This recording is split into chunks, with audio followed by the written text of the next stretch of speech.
Muito boa tarde a todos que nos assistem. Estamos aqui em mais um evento promovido pelo Programa de Eixo Temático de Energia, que é parte do Programa de Eixos Temáticos da Universidade de São Paulo. O Programa de Eixos Temáticos é constituído por 11 eixos temáticos, dos quais a energia é um deles. Esse Programa de Eixos Temáticos da Universidade de São Paulo é coordenado pelo professor Marcos Buchried, e é o coordenador geral dos eixos temáticos, junto com alguns colaboradores, e eu e a professora Suani Coelho coordenamos o eixo temático de energia. Nesta tarde, nós teremos a honra de receber o professor Alberto Hernandes Neto, que é professor da Escola Politécnica, Departamento de Engenharia Mecânica, e também o professor Daniel Cetraxoni, professor do Departamento de Construção Civil da Escola Politécnica e também pesquisador do IPT. E também o grande professor José Roberto Simões Moreira, professor titular do Departamento de Engenharia Mecânica da USP. Os três coordenados pelo professor Alberto Hernandes vão apresentar o nosso workshop sobre energia solar, e eu agradeço de fato a presença de todos, e vocês, por favor, encaminhem as perguntas pelo e-mail do próprio Instituto, iea responde@usp.br, e, na sequência, o professor Alberto irá encaminhar aí a resposta a partir para os dois convidados. Professor Alberto, a palavra é sua, por favor, fique à vontade. Senhor Cardoso, obrigado pelas palavras gentis, obrigado pela oportunidade de poder estar aqui para trazer um pouco aí para o público aqui dentro do IEA esses tópicos relacionados com sistemas de aquecimento solar.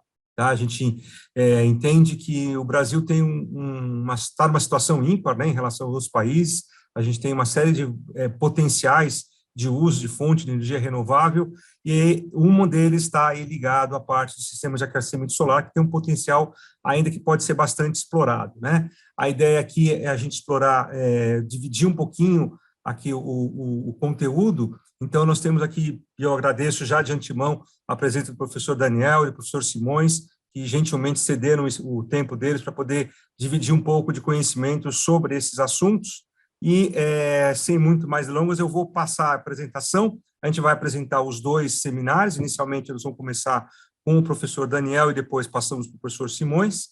Então, aqui eu já começo aqui agradecendo ao professor Daniel Cetrac pela presença, né, e informando, né, o professor Cetrac, ele é engenheiro civil, formado pela Poli, com mestrado e doutorado também pela Poli, na área de engenharia civil, com ênfase em sistemas prediais e instrumentação laboratorial. Ele também é pesquisador do Instituto de Pesquisas Tecnológicas, do IPT, no Laboratório de Conforto Ambiental e Sistemas Prediais, e é professor do Departamento de Engenharia Civil aqui da Poli, atuando aí na área de desempenho e eficiência do uso de energia solar em edificações. Senhor Daniel, muito obrigado pela presença, é um prazer tê-lo aqui. A palavra é sua, fique à vontade aí para começar a colocar sua apresentação e a gente inicia aí os trabalhos. Obrigado, professor Alberto, obrigado pelo convite, pelo espaço também, aos colegas aí do Instituto. Então, eu vou começar a apresentação.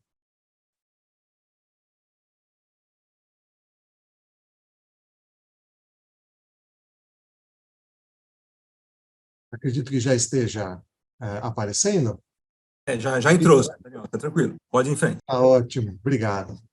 Então, a ideia é apresentar aqui uma perspectiva do aquecimento solar de água, aqui do Laboratório de Conforto Ambiental, Eficiência Energética e Sistemas Prediais, que está na área de habitações e edificações do IPT. Tá bom? Então, o assunto, o tema, é o aquecimento solar de água considerado de baixa temperatura. Então, o que é essa baixa temperatura? É aquela temperatura de água adequada para banho, para uso residencial. Então, estamos falando aí de 42 graus no uso final, uma distribuição no sistema predial de água quente, né, das edificações, no ponto de consumo de até 60 graus no máximo, e um armazenamento de água quente no tanque, na caixa d'água de água quente, né, no reservatório térmico, de 85 graus. Então, aqui do lado esquerdo, a gente tem uma figurinha clássica, só para organizar a conversa, mostrando aqui, então, os coletores solares, que vão fazer a conversão da energia solar em energia térmica, aquecendo a água que vai ser armazenada nesse tanque de água quente. O nome correto é reservatório térmico. Esse tanque, então, vai armazenar energia solar na forma de água quente. A configuração mais simples, que é essa que vocês estão vendo, é interessante porque, inclusive, a circulação de água acontece por diferença de densidade. A água esquenta no coletor e sobe para o reservatório, e a água fria do reservatório desce para o coletor, formando um ciclo aqui de termosifão. Então, poucas partes móveis, sem bombeamento, altíssima eficiência, boa durabilidade e muito competitivo em termos de tempo de retorno. O grande apelo desse tipo de solução é a possibilidade de armazenamento da energia solar. Então, essa energia vai ser armazenada na forma de água quente. Se eu não tiver energia solar suficiente, eu posso compor o sistema com um aquecedor complementar, que pode ser elétrico ou a gás. Nesse caso aqui tem um chuveiro para exemplificar. E se, por um acaso, a água quente estiver acima da temperatura desejada, eu vou misturar com uma entrada de água fria para temperar essa água na temperatura adequada para o usuário final. Claro que essa configuração ela é a mais simples, é a mais utilizada, principalmente em residências unifamiliares. Nós temos variações que podem aumentar em escala ou compatibilizar com determinados processos. Então, aqui do lado esquerdo é uma figura que mostra um sistema um pouco mais complexo, que eu vou ter um arranjo maior de coletores, um reservatório um pouco maior também, usando a mesma tecnologia, mas num sistema com controle e distribuição dessa água de uma forma mais controlada. Né? Então, tem os sensores de temperatura, bombeamento hidráulico. Então, usando a mesma tecnologia, que é o coletor solar plano, nesse caso aqui o fechado para aplicação banho, a gente também consegue atender sistemas de grande porte, para prédios, por exemplo, unidades multifamiliares, ou para pré-aquecimento de processos. Então, pré-aquecendo a água para um processo que vai ter continuidade para temperaturas mais altas. Além disso, na linha de coletores planos, nós também temos os coletores mais simples, poliméricos, que trabalham em temperaturas mais baixas e podem funcionar para o aquecimento de piscinas. Então, estamos falando de temperaturas na faixa de 35, 40 graus no máximo, que eu vou ter para abastecimento de água quente. Em termos dos desafios para a instalação desse sistema, do ponto de vista técnico, isso já é conhecido, quer dizer, fabricantes, instaladores têm esse conhecimento, mas o mercado, na hora de fazer a execução, às vezes tropeça em aspectos simples da operação e instalação do sistema. Os primeiros itens são a disponibilidade de área coletora, então compatibilizar a área coletora e evitar o sombreamento para poder ter uma produção de energia adequada para aquela demanda. Além disso, direcionar essa área coletora, os painéis, para orientação correta, que é o norte, no nosso caso aqui. Então, nós estamos no hemisfério sul, o ideal é direcionar o coletor para o norte, com o menor desvio possível, para evitar perdas na coleta da energia solar. Quanto maior for o desvio, maior vai ter que ser a área complementar para compensar essa perda. Além disso, a gente precisa ter uma área dedicada para a produção e armazenamento. A instalação do reservatório térmico, do tanque de água quente, precisa de um espaço, precisa ter um suporte, então isso também precisa ser previsto. Existem aspectos também ligados à qualidade, durabilidade e desempenho do produto. Né? Isso tem programas que nós vamos descrever aqui que cuidam desse aspecto. E, é claro, a análise de custo-benefício. Não pode correr o risco do usuário instalar o sistema e depois ser surpreendido com um desempenho abaixo daquele esperado. Em termos de garantia da qualidade, nós temos no Brasil hoje um programa de certificação. Nosso laboratório trabalha nesse programa e é interessante porque ele oferece informações tanto para consumidor quanto para projetista. Então, aqui vocês estão vendo 3 etiquetas que são anexadas ao produto e divulgadas também nos sites dos fabricantes, além do próprio site do Inmetro, em que a gente tem, por exemplo, na primeira etiqueta da esquerda, a etiqueta do coletor solar. Então, ela oferece informações de desempenho, de produção de energia e algumas características do produto, que permitem, então, o usuário escolher, pelo critério da eficiência, qual o produto que melhor atende à sua demanda. Na etiqueta aqui no centro, a gente tem dados de desempenho do reservatório térmico.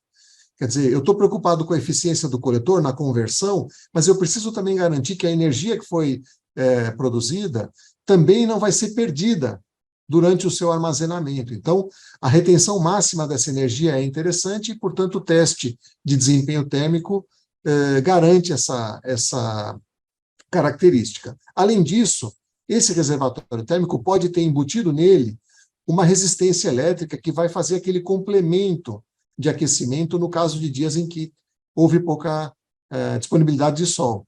Então, se houver a presença desse elemento para aquecimento elétrico de água, as informações de segurança elétrica também vão estar aqui descritas.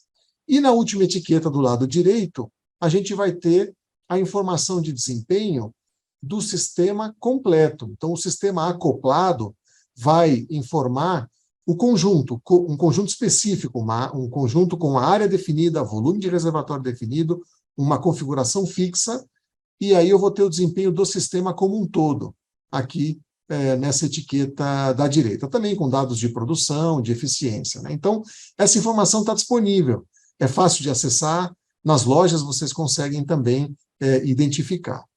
Da onde vêm essas informações? Dos laboratórios de teste dos produtos. Então, nós aqui no IPT temos um laboratório, aqui a gente está mostrando um dos ensaios que a gente faz, que é o ensaio de desempenho térmico do coletor.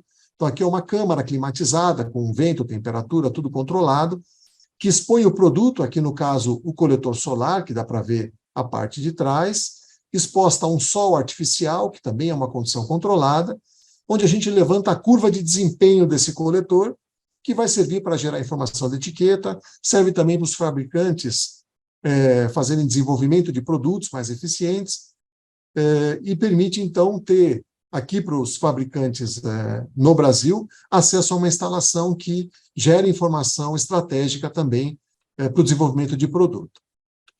Nós também testamos os reservatórios térmicos, nos requisitos de segurança elétrica e de desempenho térmico, em uma outra câmara também controlada, onde o fator fundamental é o coeficiente global, né, de transferência de calor. Então, quanto menor a perda de energia, melhor, mais energia solar eu vou garantir armazenada no tanque. Então, em termos de legislação, hoje a gente tem, no mercado nacional, uma certificação compulsória. Então, esses testes que eu descrevi, claro, existem outros, né, mas esse programa de testes é compulsório. Você não pode vender ou fabricar produto que não seja testado. Quem faz a gestão desse programa no mercado nacional é o Inmetro, e quem faz a fiscalização é o IPEM. Ainda em termos de legislação, a gente tem leis municipais, como é o caso da Lei de São Paulo, que incentivam, às vezes em alguns casos até obrigam a verificação da viabilidade do uso de energia solar em determinadas edificações.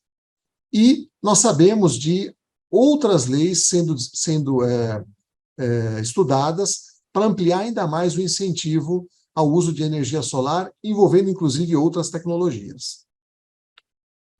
A última novidade que a gente tem nesse assunto de legislação foi a aprovação no Senado da autorização para os municípios de implementar reduções no IPTU em função da incorporação de sistemas de preservação ambiental nas edificações. Então, isso liberaria os municípios para reduzir, dar um desconto no IPTU, claro, não só para energia solar, é para qualquer sistema que vai ser definido como uso racional de água, enfim, para preservação do meio ambiente. E a energia solar, com certeza, é uma solução que se enquadraria nesse critério, né? Bom, e como que está esse mercado hoje aqui no Brasil, né? O Brasil é um mercado muito grande, ele é bem dinâmico, e para o sistema de aquecimento solar de água de baixa temperatura, praticamente toda a indústria é nacional. Então, nós temos uma diversidade de fabricantes, um histórico, uma instalação, um pátio instalado grande, aí chegando a 22 milhões de metros quadrados, de acordo com as informações da Associação Brasileira de Energia Solar Térmica, e um ritmo de produção também interessante. né? Claro, está sujeito aí às sazonalidades da economia, mas um ritmo importante de crescimento. Em termos de distribuição do produto no Brasil, a gente tem uma concentração maior na região sudeste, sul e centro-oeste. É claro que a concentração da população vai gerar essa demanda, mas também o clima, né, a temperatura que acaba gerando a demanda pelo aquecimento de água, principalmente para banho, vai ter também uma influência nessa distribuição. E do lado direito aqui da figura, a gente vê que grande parte é dominado pela aplicação residencial. Então, o banho, mesmo o aquecimento de água para a piscina, tem um peso muito grande. Talvez as próximas fronteiras realmente vão estar aqui na parte de serviços ou industrial e um pouco aqui na parte comercial, né, que vai incluir, então, hotéis, clubes, academias, né? O nosso mercado, comparado com o que acontece no mundo, tem um peso relevante. Então, a gente tem aqui a posição do Brasil entre os 10 maiores pátios instalados de aquecimento solar de água, né, de acordo com a Agência Internacional de Energia, o Comitê de Aquecimento Solar de Água. E em termos da dinâmica, né, de instalações recentes, também a gente vê aqui o Brasil com uma participação importante nas instalações mais recentes. Aqui vale um comentário, tem uma legendinha, né? A barra aqui tem um lado verde, que são os aquecedores com coletor solar fechado para aplicação banho. E a parte amarela, aqui na parte de cima, tem a contribuição dos coletores planos abertos para o aquecimento de piscina. Então, o mercado composto aí por essas duas tecnologias que dominam, e quase não dá para ver aqui um risquinho, que são os coletores com tubos a vácuo, que competem, de certa forma, com os coletores fechados para banho. Em termos de novidades nesse mercado, o que tem começado a aparecer é a fusão do sistema de aquecimento solar com o fotovoltaico, né? A convergência dessas tecnologias. Isso ainda é muito incipiente, tem desenvolvimento de produto acontecendo, então é uma situação em que você consegue trazer a temperatura de operação da célula para um ponto mais baixo. Então, a gente tem aqui uma figurinha com a célula fotovoltaica e logo abaixo um trocador de calor, né? Então, eu tenho conversão fotovoltaica em cima e aquecimento de água embaixo. Essa é uma possibilidade, existem outras, né, configurações. Isso pode estar integrado no mesmo produto ou separado com um trocador de calor acoplado ao módulo fotovoltaico.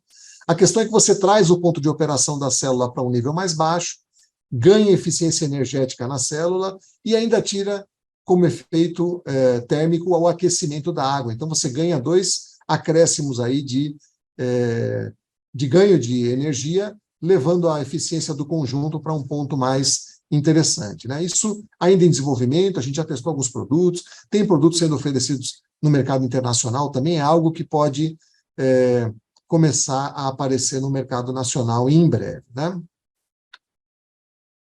Em termos dos desafios e inovações no mercado internacional, né, principalmente europeu, essa convergência também começa a aparecer para o sistema como um todo. Então, como eu falei no começo da apresentação, a gente tem questões ligadas ao armazenamento da energia solar, que no sistema térmico funciona de forma automática, guardando água quente, mas no fotovoltaico é um pouco mais desafiador. Então, começam a aparecer sistemas de aquecimento de água que se aproveitam dessa convergência. Como?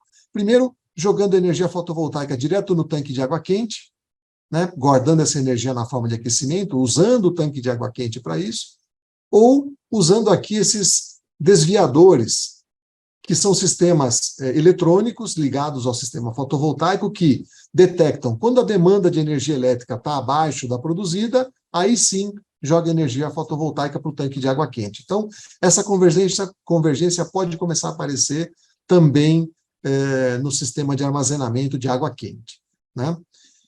Apesar dessas novidades, o Comitê Internacional percebe que o crescimento do setor de aquecimento solar de água poderia ser maior, comparado com os outros sistemas que a gente tem, né? Então, uma das iniciativas para incentivar essa adoção, esse crescimento, é a proposta que hoje está sendo colocada pela Agência Internacional de Energia, no Comitê de Aquecimento, de uma etiqueta internacional. Então, claro que isso começa sempre pelo mercado europeu, né?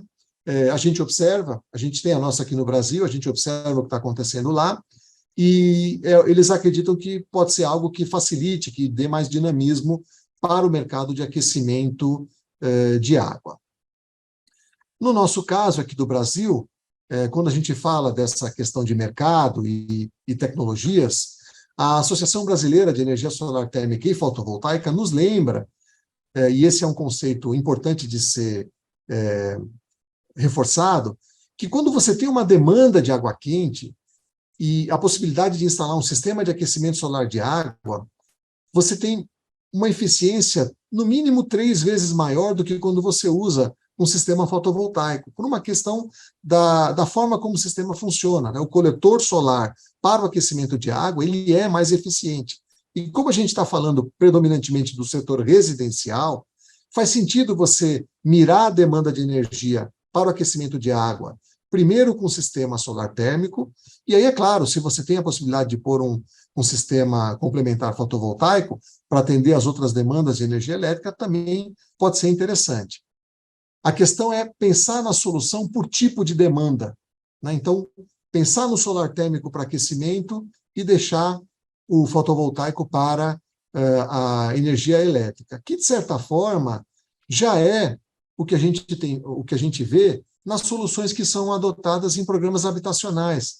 Quer dizer, o Brasil, especialmente São Paulo, tem um histórico já grande de uso de energia solar térmica em habitação de interesse social, num primeiro momento com uma integração inicial aqui com a residência, num segundo momento já com o sistema todo incorporado, quer dizer, o tanque já não está mais para fora do telhado, ele está embutido, né, as superfícies já estão orientadas numa posição bem favorável. Então, você pode migrar para situações que usam outras tecnologias sem perder de vista o uso do solar térmico para o aquecimento de água. Aqui, no caso de um programa habitacional, de uma habitação de interesse social, pode chegar a 50% do peso da conta de energia da edificação.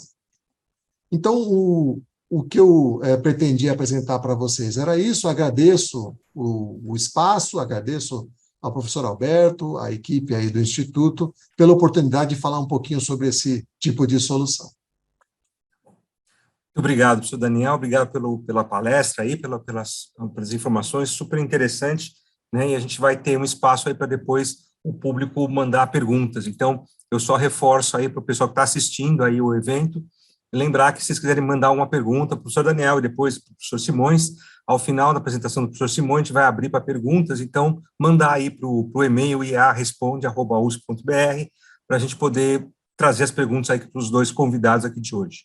De novo, professor Daniel, muito obrigado pela tua presença aqui, pelo teu tempo, e a gente passa agora para o professor Simões, que vai falar um pouquinho com a gente sobre a questão de sistemas de aquecimento solar de média e alta temperatura. O professor Simões é engenheiro mecânico, com mestrado aqui pela Engenharia Mecânica da Poli e doutorado pelo RPI nos Estados Unidos, e atualmente é professor titular da Escola Politécnica da USP, no Departamento de Engenharia Mecânica, e coordenador do laboratório e o grupo de pesquisa CISEA, Laboratório de Sistemas Energéticos Alternativos e Renováveis. Ele coordena também um curso de especialização em energias renováveis, geração distribuída e eficiência energética, aqui pelo PS da Poli, e é autor de mais de 100 artigos, 3 livros na área de psicometria, energias renováveis e fundamentos das transferência de calor, e vários capítulos em livros internacionais. Professor Simões, muito obrigado pela sua participação, por ceder o seu tempo aqui para a gente poder apresentar um pouquinho do teu conhecimento aqui nessa área. A palavra é sua, eu te aviso, faltando 2 minutos para encerrar os 20, tá bom? Fica à vontade. Obrigado. Muito obrigado, professor Alberto, obrigado pelo convite, é um prazer aqui a gente poder participar desse evento do IEA. Agradeço ao professor Cardoso e ao colega também, professor Daniel, pela apresentação e todo o apoio aí da equipe do IEA. Bom, então o professor Daniel falou primeiro sobre o aquecimento solar primordialmente de baixa temperatura e voltado para o ambiente residencial. Então, a gente vai falar um pouquinho sobre aquecimento solar e para sistemas de alta temperatura. Mas antes disso, está aparecendo aí a minha apresentação? Tá sim, Simões, está tranquilo. Tá. Muito boa tarde, então, a todos por esta oportunidade. Vamos, então, discutir um pouquinho aí sobre essa questão da alta temperatura. Bom, deixa eu ver se eu consigo avançar aqui.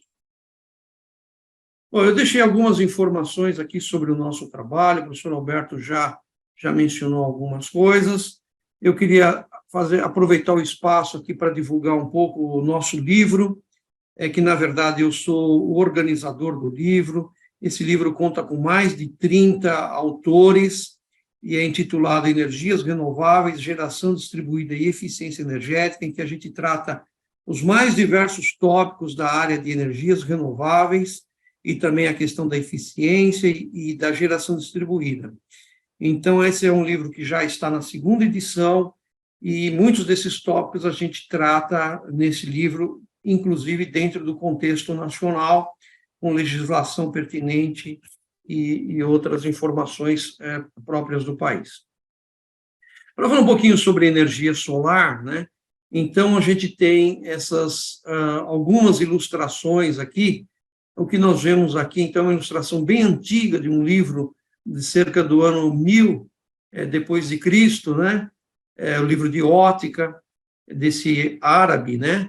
E que retrata, e depois temos também uma pintura aqui de um pintor italiano de 1600, um evento que é muito conhecido, que é o cerco, ou a Batalha de Siracusa, que, segundo a lenda, né? Realmente é uma lenda, depois nós verificamos e realmente, mas foi reproduzido muito ao longo da história, em que Arquimedes, então, teria usado, né, claro, os habitantes de Siracusa, espelhos, na verdade não eram espelhos, mas superfícies altamente refletoras, para que, então, eles pudessem refletir a luz solar sobre os navios dos romanos e eles, então, entrariam em combustão, né? Então, isso é uma lenda que foi reproduzida durante muito tempo e até retratada em pinturas aí, né? Outro exemplo que eu gosto de citar também é o forno solar de Lavoisier, de 1774, em que ele teria usado aqui, então, 2 espelhos planos, mas que ele curvou, e no interior dos 2 espelhos ele preencheu com vinagre para formar uma lente. E aqui, então, ele teria um ponto focal, então, que se alcançariam temperaturas bastante elevadas, né? Então, de 1774. O objetivo dele era fundir metais em alta temperatura com uma fonte bastante limpa, que no caso é a energia solar. Outro exemplo aqui também é essa exposição de Mouchet, no século XIX, 1871, estava bem avançada também a França nessa época, então nós temos aqui um concentrador solar e um receptor aqui, então, que receberia essa energia térmica para produzir algo com alta temperatura, ou água, ou amônia, ou seja, qual fosse o objetivo final dele aqui. Então, essa é uma ilustração de 1878. Aqui nós temos outra ilustração muito interessante também, que é essa no Egito, de Meade, né, por Schumann. Então, se a gente for ver aqui, eu não sei, acho que está aparecendo, não sei como está aparecendo para vocês, mas acho que tem uma janelinha aqui, né? Não, está normal, está tranquilo, estamos vendo aqui. Tá boa. Tá. Então, Schumann, em 1912, esse engenheiro americano, ele propôs construir uma planta solar muito parecida com o que a gente costuma ver, né, de calhas parabólicas, tá certo? No Egito, o objetivo dele era produzir vapor de água e usar uma máquina a vapor, originalmente, né, para acionar bombas para irrigar áreas no deserto lá do Egito, né? Esse projeto foi abandonado em 1915 por 2 fatores: a Primeira Guerra Mundial e por ter o petróleo, né, e os motores de combustão interna já em grande desenvolvimento, que acabou tornando inviável esse projeto. E nós temos na língua portuguesa, nós temos um padre também muito pouco conhecido, chamado Padre Himalaia, e ele recebeu um prêmio de exposição de Grand Prix lá de Saint-Luz, né? O objetivo era realmente produzir também alta temperatura por meio de concentração solar, como a gente vê aqui ao lado, né? E ele acredita que, então tem alguns dados aqui, né, de 13 metros de altura, 80 metros de espelhos, né? E o objetivo seria obter rocha fundida em 3.500 graus Celsius. Se chegou a esse valor, nós não sabemos, mas é uma iniciativa já exatamente do começo do século XX, né? E ele ganhou esse prêmio em 1904. E aqui é uma reprodução na sua cidade do seu dispositivo. Muito bem. Então, nós estamos falando de heliotermia, né? Que é geração de energia térmica por meio de concentração solar. Nós vimos no caso de aquecimento de água, com o professor Daniel, que você não tem um meio de concentração, geralmente por painéis planos, né? Superfícies planas ou tubos evacuados, né? Agora, se você quer atingir temperaturas mais elevadas, você precisa de concentração. Então, tem alguns exemplos de aplicação aqui, né? Uma delas é esse tipo de concentrador, que nós temos aqui, então, um espelho parabólico, né? O paraboloide, e um ponto focal aqui em que a energia solar é concentrada. E aí você tem várias aplicações, desde máquinas que a gente chama ciclo orgânico de Rankine, motores Stirling e assim por diante, né? E esse aqui é o de calhas parabólicas, que também têm sido utilizadas bastante, em que você tem essas superfícies parabólicas, né? E aqui nós temos, na linha focal, né? Então, aqui nós temos um tubo por onde circula o fluido, que pode ser um óleo quente, pode ser a produção direta do próprio vapor de água, e aí você, então, vaporiza essa água ou aquece o óleo, no caso de óleo, e lá na frente, então, você coleta isso, ou armazena, ou usa diretamente já, né? E esses espelhos aqui, então, eles vão acompanhando o movimento do Sol, mantendo sempre a reflexão na sua superfície, diretamente na linha focal aqui, que nós vemos esses tubos. Ou então você tem o disco parabólico, ou paraboloide, né? Em que aqui você tem, não é apenas um plano, né? Mas você tem toda a superfície refletindo em apenas um foco, né? E aí, então, você alcança níveis de concentração mais elevados que esse de calhas parabólicas. Aqui, então, nós vemos o outro exemplo aqui desse de calhas parabólicas, né? Em que você tem um fluido térmico, ou vapor, como eu disse. Aqui é um experimento, né? E aqui é a configuração, né? Você tem um refletor aqui, a radiação solar, né? Refletida por um ponto focal comum de todos aqui, certo? Aí você tem que usar, por exemplo, um tubo evacuado para colocar na linha focal, né? E ter aqui no interior, então, uma superfície seletiva para absorver essa radiação solar. E no interior, então, você circula o óleo ou, no caso, a água, se você quiser produzir vapor de água. E você faz vácuo, né, entre esses dois tubos, né, que são um tubo dentro do outro, justamente para eliminar o problema de perdas por convecção de calor, que é um dos grandes inimigos da concentração solar e também dos coletores planos, é a questão das perdas térmicas devido à convecção. Se você tem preenchido com ar, esse espaço, na medida que no interior fica muito quente, ele começa a perder calor de forma convectiva. Então, aqui nós temos grandes coletores solares parabólicos, aqui no caso, para a produção de vapor de água, né? Para acionar, então, uma usina, né? Nós temos uma usina aqui, tá certo? Com turbinas a vapor de 50 megawatts. Outro fluxograma aqui, né? Então, você tem um campo aqui de espelhos paraboloides refletindo, o fluido quente, né? Ele pode ser armazenado num tanque quente, aqui no caso, sais, né?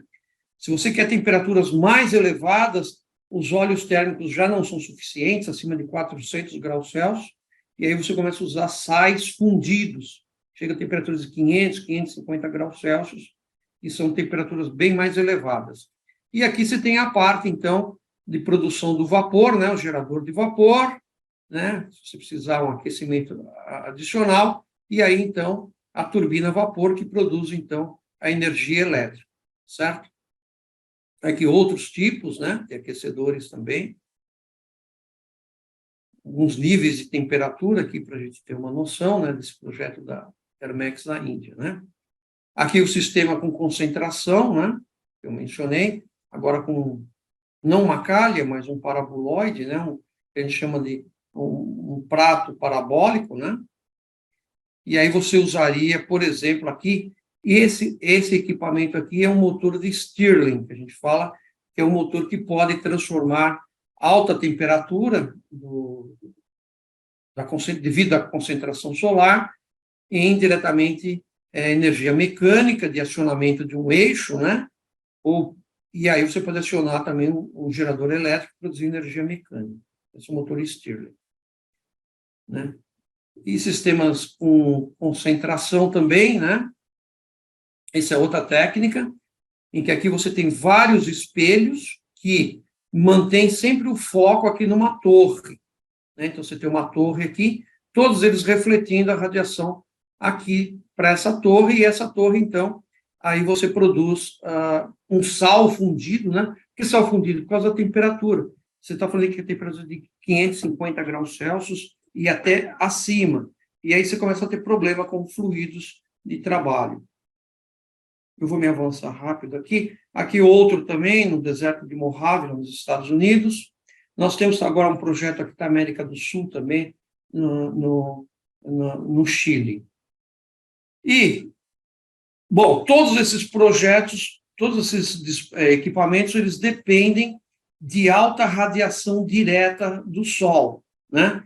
Então, como a gente viu, você depende de uma radiação direta, sem nuvens, em outras palavras, tá certo? Então, existem mapas que indicam quais seriam as regiões mais propícias do país. Aqui nós temos um mapa mundi, né? Quanto mais vermelho aqui, tendendo mais para um roxinho aqui, maior é a incidência de radiação, de acordo com essa escala que está aqui, né? Então, você vê que aqui o Chile, como eu mencionei, existe um projeto aqui, lá no deserto, né? Lá de Atacama, né? Bem alto, né? Bastante radiação direta, e o Brasil tem essas oportunidades aqui, no Nordeste, né? Na Bahia, né? Aquilo que para nós é um grande problema no Brasil, que era o quadrilátero da seca, perdão, agora pode se tornar uma solução. E descendo aqui para a região centro-oeste também, você vê que tem bastantes oportunidades, inclusive no estado de São Paulo aqui também. Você vê que tem regiões aqui do extremo noroeste de São Paulo que também tem bastante radiação direta, tá? Então, basicamente, era isso que eu queria falar, não quero me delongar muito mais, né? E fico à disposição para qualquer comentário adicional. Certo. Muito obrigado, professor Simões, aí, pela apresentação. Obrigado, professor Roberto, obrigado a todos aí pela oportunidade e pela audiência. Maravilha. Então, a gente passa agora aí para a nossa sessão de perguntas, relembrando, né, a audiência que está nos vendo aqui, que para mandar perguntas aqui para os nossos palestrantes, aí é o e-mail earesponde@us.br, né? E eu já tenho aqui algumas perguntas, eu queria iniciar, né, com o Daniel, comentando o seguinte: você falou da questão de alguns sistemas híbridos, né, que podem ser utilizados. Você falou a questão de talvez fazer alguma combinação, né, com fotovoltaica e solar térmico, né, para poder fazer isso. Você tem alguma informação, você sabe se tem algum desenvolvimento no Brasil? Eu conheço algumas empresas que estão fazendo um desenvolvimento com um sistema de coletor solar e bombas de calor para aquecimento de água. Você tem visto um desenvolvimento desse tipo de sistema no Brasil? Como é que você está enxergando isso aí, Daniel?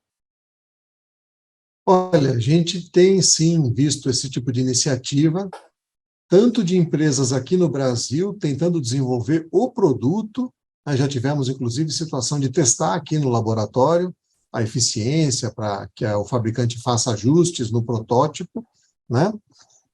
Como também produtos vindo de fora, já prontos, né, sendo comercializados fora do Brasil, tentando entrar no mercado nacional. Então, sim, começou a aparecer esse tipo de produto, mas em termos de participação no mercado, ainda é incipiente, né? Ah, beleza. E aí aproveito também para não engatar e fazer uma outra pergunta que veio aqui para o Simões, que nessa questão que você falou dos sistemas de aquecimento solar, também de uma forma mais híbrida, e teve uma pergunta aqui solicitando a questão assim, como é que ficam, se você já viu, ou se tem aplicação no Brasil ainda, no exterior parece que já tem algumas coisas envolvidas do uso de água quente, né, água aquecida por coletores solares, para uso em sistemas de absorção para climatização. Se você tem alguma informação sobre esse assunto e se tem alguma aplicação que não já feita no Brasil, que você conhece, que tenha sido feita alguma coisa nessa área. Sim, professor Alberto, os sistemas de absorção, de refrigeração por absorção, é uma tecnologia muito interessante, em que ela pode aproveitar tanto uma fonte quente solar, ou como gases também de exaustão, de sistemas de chaminés, tipo chaminés, e existem projetos em que você concentra energia solar, produz com um óleo quente, em torno de 120 graus, 120 graus Celsius, e aí você aciona esses equipamentos de refrigeração. É totalmente...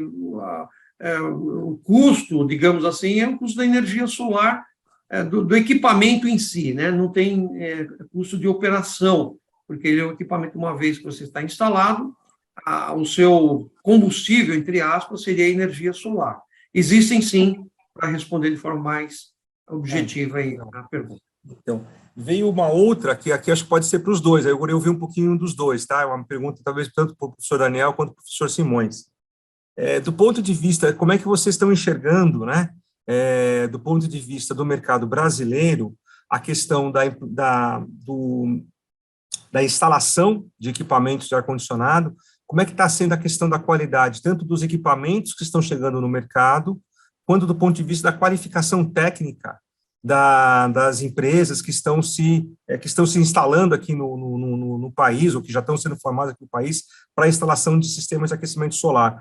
Nós estamos ainda muito aquém do que deveria ser, em termos tanto de equipamentos, quanto de qualificação técnica da mão de obra? Não sei quem quiser começar. O professor Daniel está mais ligado diretamente. Daniel, por favor. Tá legal. Do ponto de vista do mercado, do que a gente sabe e escuta, e também vê quando vai fazer algumas inspeções, né? Sim, a gente vê ainda alguns erros básicos, quer dizer, aquela listinha de requisitos que eu apresentei no slide da apresentação, que é bem básica, né? E que com certeza fabricantes, grandes distribuidores e instaladores experientes dominam, nem sempre chegam ali na ponta, na instalação, para o usuário lá, mais pulverizado, de certa forma, no mercado. Então, erros básicos continuam sendo cometidos, mesmo em instalações em residências ou em condomínios que têm alto poder aquisitivo. Quer dizer, não é porque é um sistema mais simples ou mais complexo, os erros básicos acabam sendo os mesmos. Desde da direção que tem que ser instalado, então nós já vimos aqui, fomos chamados para fazer inspeção e vimos sistemas instalados para a direção errada, por questões, enfim, que não são relevantes, sistemas com aquela operação que eu expliquei, assistida, né, com bomba, operando de forma totalmente equivocada, quer dizer, por exemplo, circulando água para aquecer à noite, umas coisas assim que não fazem sentido. Então, ainda a gente comete alguns erros básicos, mas eu acredito uma parte disso, não a cadeia produtiva direta ali próximo dos fabricantes, mas mais a nossa baixa qualificação no setor da construção civil. Quer dizer, esses produtos estão disponíveis para ser comprados e instalados. Então, aonde acontecem os maiores equívocos é quando quem compra e vai instalar não é alguém do setor, é alguém que não está familiarizado ou não fez um treinamento, não leu o manual para fazer a instalação. Ele tem conhecimento de hidráulica, algum conhecimento de elétrica e toma a iniciativa de instalar. É aí que acontecem os equívocos e o usuário fica muito frustrado quando o desempenho fica muito abaixo daquele que estava na etiqueta. Mas a etiqueta foi testada do produto em laboratório, a instalação tem um peso grande. Então, sim, ainda acontecem esses problemas, muito por conta talvez de um gap, ali, de uma falha na capacitação de instaladores que não estão totalmente dedicados ao setor, mas acabam tendo uma interface com o produto, uma instalação ali no final de obra, né? E aí acaba tendo, sim, esses enganos, né? A gente ainda enfrenta isso. Tem uma iniciativa, a Associação de Fabricantes tem uma iniciativa de qualificação, né? Então, eles estão trabalhando no sentido de sair um pouco do núcleo de fabricantes e grandes distribuidores para justamente ter oferta de treinamentos, qualificação de profissionais, de instaladores, vamos dizer assim, né? Então, tem sim essa iniciativa. Quem for no site das associações de fabricantes vai encontrar isso e talvez já tenha cursos sendo dados, coisas assim. Porque eu acho que isso é a questão, né? Quer dizer, talvez aí a resposta para esse tipo de problema seria, né, fornecimento, né, de difusão de conhecimento através de cursos para melhorar a qualificação técnica, né?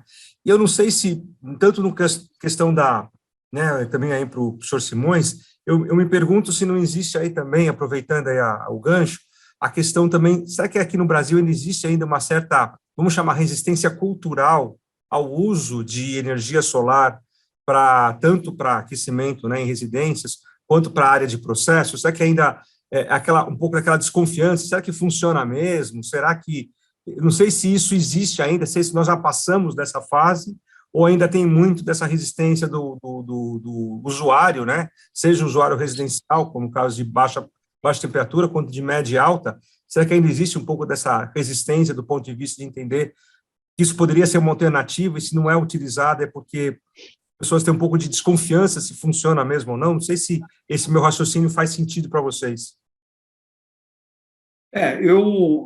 Eu acredito que a parte como é uma tecnologia, eu diria, relativamente nova aqui para nós, né? Eu estou falando da concentração solar, os coletores do professor Daniel já, com bastante propriedade, mostrou aí as dificuldades.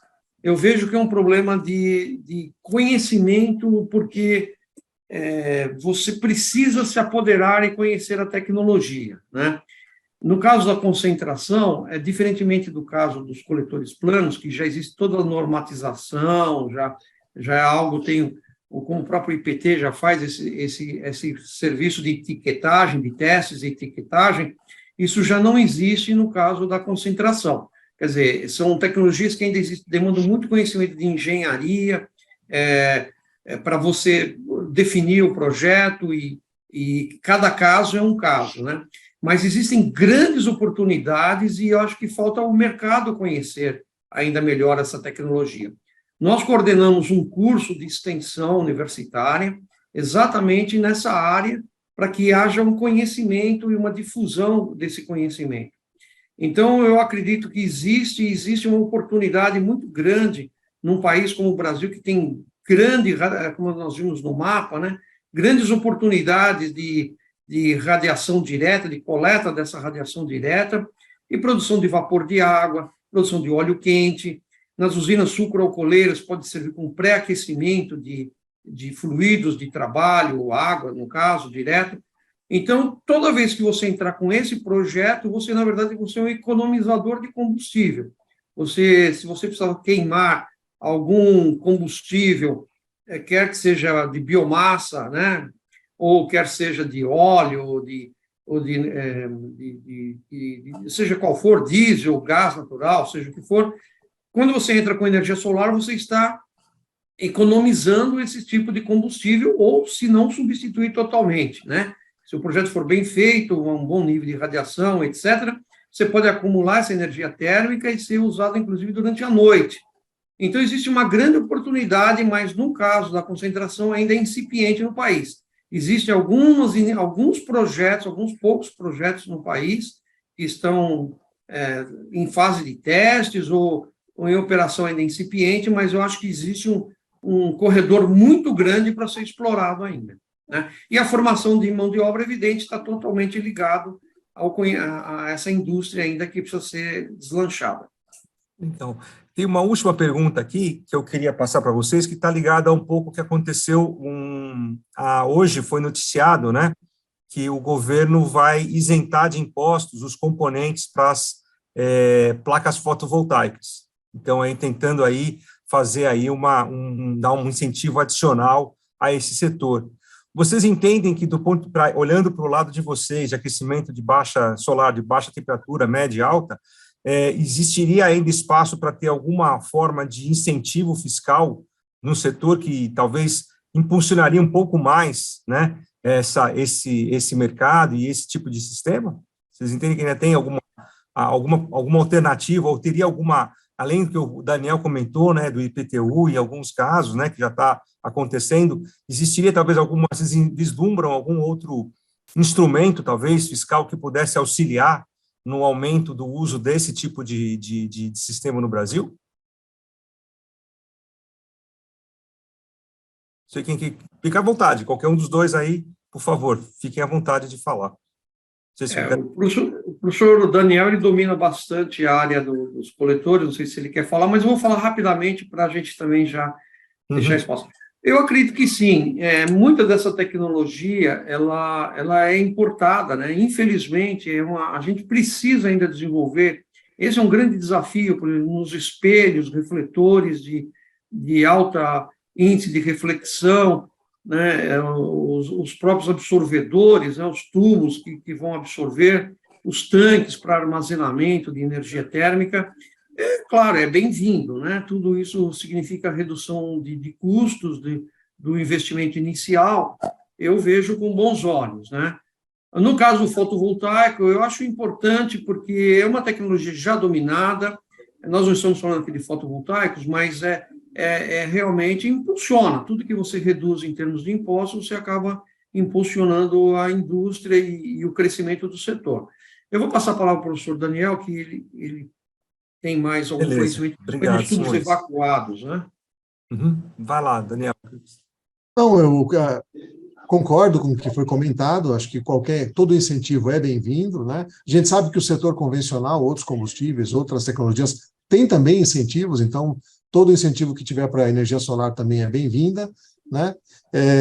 A gente sabe, no caso do coletor solar, dos aquecedores de baixa temperatura, né, para uso residencial, a cadeia produtiva é toda nacional.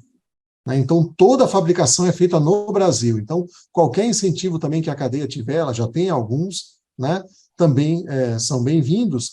E hoje a gente sabe que também tem linhas de financiamento que podem ser cada vez mais agressivas em termos de ajudar a viabilizar os sistemas, né? Então, já existem algumas disponíveis, quanto mais. Beleza. O professor Cardoso, uma pergunta. Professor Cardoso, por favor, à vontade. Bom, não era tanto uma pergunta, mas sim uma reflexão. Por exemplo, eu vi ontem, no jornal aqui da Globo News, que o Brasil produziu 94% de sua energia elétrica através de fontes renováveis. Olha só o indicador, 94%. É um indicador invejado no mundo inteiro. Quer dizer, o Brasil já está cumprindo metas dos Objetivos do Desenvolvimento Sustentável praticamente 30 anos antes, com a questão da geração de energia elétrica. Quer dizer, são indicadores que a ONU está exigindo que seja cumprido em 2050 pelos países europeus, Estados Unidos e assim por diante. Então, de modo que nós temos, de fato, um país que, até o professor Cláudio Schum comentou, um país abençoado na questão energética. E eu vi essa apresentação do professor Simões agora, de fato, eu fiquei realmente impressionado, né, pelo mapa mundi que você apresentou, se eu interpretei direito. Quer dizer, o potencial da energia solar, segundo com a tecnologia que vocês estão desenvolvendo, é enorme no Brasil. É enorme no Brasil. Deu para perceber que, eventualmente, nós não temos um desenvolvimento grande dessa técnica em nosso país por conta, depois eu vi o professor Simões comentando, de os equipamentos serem todos eles importados, a gente não tem ainda uma indústria, né, que possa dar suporte a isso, como é o caso da fotovoltaica. A fotovoltaica, de fato, criou uma indústria no país que está produzindo riqueza em torno de 18 bilhões de dólares ano. Olha só como é que está a indústria de fotovoltaica no Brasil. Então, eu pergunto ao Simões se eventualmente essa tecnologia ela não encontrou ainda abrigo em larga escala, né, no que se refere ao aspecto técnico, no resta dúvida, por conta da área que ela ocuparia. Se ela vai ocupar uma área grande para a produção de grandes quantidades de energia, evidentemente, essa área vai ser perdida aí para o agronegócio. O agronegócio vai perder essa área. Então, fica uma briga de gato e rato, né? Você usa lá uma área enorme para colocar os seus refletores e, ao mesmo tempo, você perde aquela área para fazer a produção agrícola, seja lá o que for. Eu gostaria que o Simões pudesse comentar isso, primeiro, porque eu, de fato, fiquei fascinado com essa técnica, né? Eu, curiosamente, visitei um laboratório lá, Los Alamos, em Albuquerque, que tem um laboratório experimental. Isso é um negócio incrível. É incrível aquilo lá, o que eles produzem lá, né? Então, eu não sei se o Simões podia comentar essa questão da competição que, eventualmente, a energia solar poderia fazer com a agricultura, assim, no agronegócio, para ganhar mais espaço nessas regiões aí em que nós temos condições de ter um aproveitamento adequado. Desculpa se me alonguei, professor.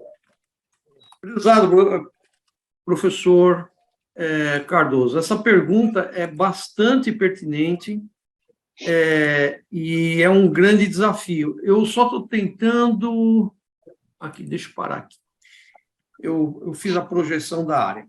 Essa é uma pergunta muito interessante e já existem várias iniciativas na Europa e aqui no Brasil, está começando também, que eles estão chamando de você fazer uma combinação de pastos com produção de energia elétrica.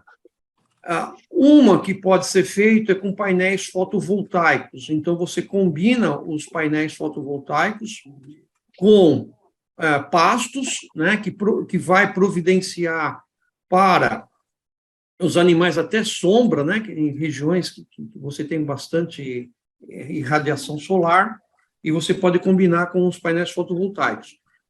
Também lá no Nordeste, onde você também tem as usinas eólicas, as fazendas eólicas, você também pode fazer, já tem sido feito isso, né? E também no nosso caso também da concentração solar, é perfeitamente possível você combinar a energia concentrada para a produção de vapor de água, inclusive pode ser usado esse vapor de água até, por exemplo, para sistemas de produção de energia no campo, de energia elétrica, ou de vapor. Se você estiver pensando também em lugares que você tem frigoríficos, que você tem bastante demanda de água quente, de vapor, é uma grande oportunidade. Então, existem ainda uma oportunidade não explorada no país de você aproveitar a energia solar. No Brasil, como o nosso mapa solar, como o senhor bem identificou, nós somos privilegiados, muito privilegiados, não só com a energia solar, mas com todas as formas de energia, inclusive biomassa, que é um sucesso aqui no estado de São Paulo, ao caso da cana-de-açúcar, do setor sucroalcooleiro. Então, eu acho como essa cifra que foi mencionada dos 94%, nós já sabemos que 80% da capacidade instalada do Brasil já é renovável em termos de energia elétrica. E agora, sazonalmente, a gente aumenta isso e realmente é uma grande oportunidade. O Brasil, eu costumo dizer nas minhas palestras, é um exemplo para o mundo em termos de energias renováveis. Então, muito bem observado. Obrigado, professor. Cecil, agradeço aí pela colocação aí do professor Cardoso, professor Simões. Não sei se o Daniel quer complementar alguma coisa, senão eu já encerraria aqui, já ia fazer o encaminhamento para encerrar aqui o evento. Tudo bem para vocês? Pode ser assim? Então, eu queria agradecer aí novamente a participação do professor Simões e o professor Daniel aqui, cedendo o espaço, o horário para o tempo e a agenda deles para poder trazer um pouco do conhecimento deles aqui e dividir com a gente aqui no IEA, dentro do eixo de energia. Agradeço a oportunidade de poder ter organizado isso aí junto com o IEA e pelo apoio aí do professor Cardoso, da Sandra, do Sérgio e do Boni aí para a execução aí do evento. E agradeço aí a presença de todos que assistiram aí ao evento.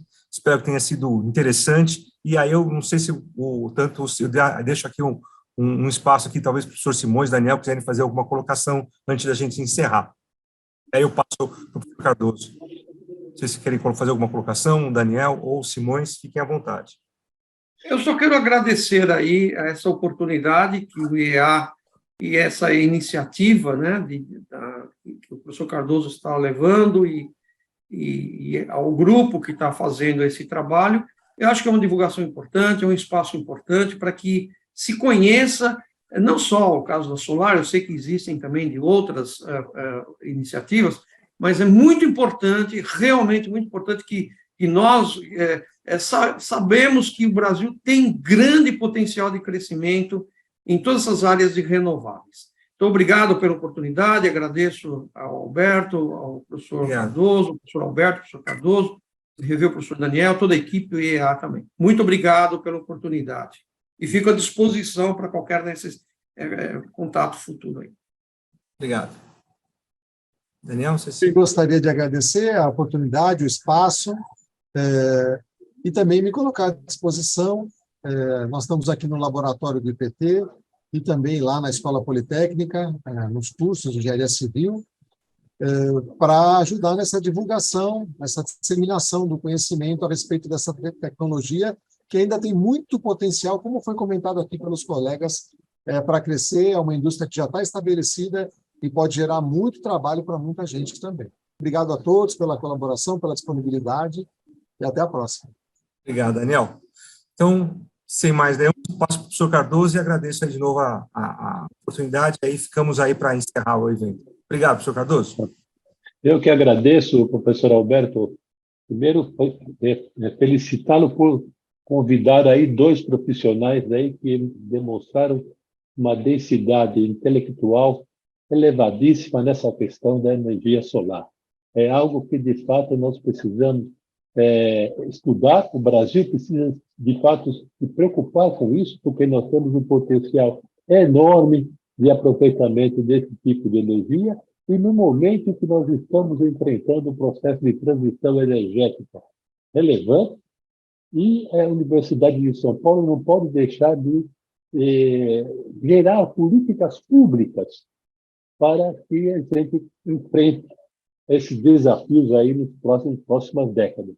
E seguramente o nosso eixo vai inserir na pauta a energia solar como uma das políticas públicas que nós devemos investir, porque, de fato, na minha opinião, o potencial é enorme nesse país para esse tipo de energia.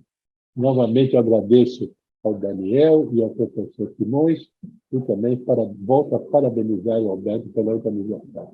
Até a próxima, gente. Espero que vocês possam nos acompanhar nos próximos eventos.